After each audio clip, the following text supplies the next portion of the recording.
Hey guys, I'm Ted, and I'm here to give you your fast fact, and today's fast fact is in regard to colonial legislatures.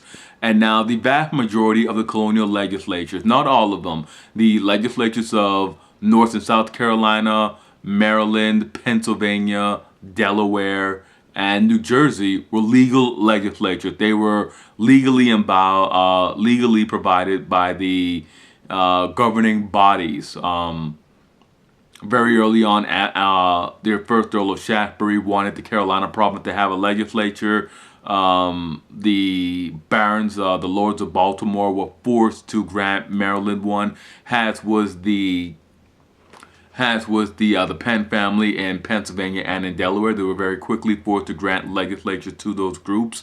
And New Jersey, in order to attract settlers, offered the chance to partake in a legislature to the people there. So they were, by virtue of their proprietors, endowed with a legislature. But as far as Massachusetts Bay, New York Province, and Virginia Colony, they were not legally binding. The Massachusetts Colonial Assembly was a sort of fraternal order at best. It was not a legally binding body in terms of the British politics.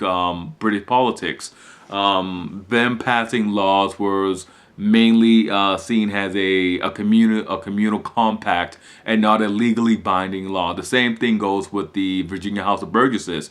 Very early on, Virginia became a crown colony.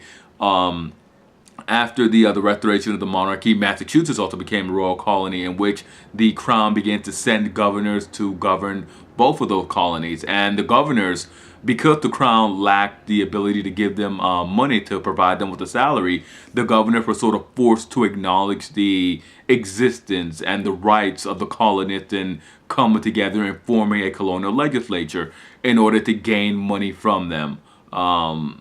A classic example of using the powers of the purse to bind a non-elected official to your will.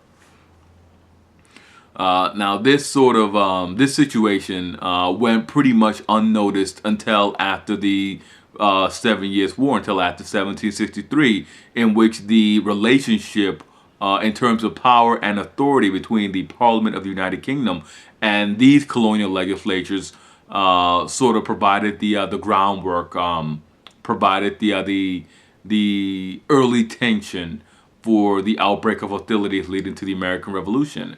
And there you guys have it. That's a quick fast fact on colonial legislatures and their legality. I hope you guys found it enlightening and entertaining, as well as insightful. And as always, I'm Ted, and I'll see you guys for the next fast fact.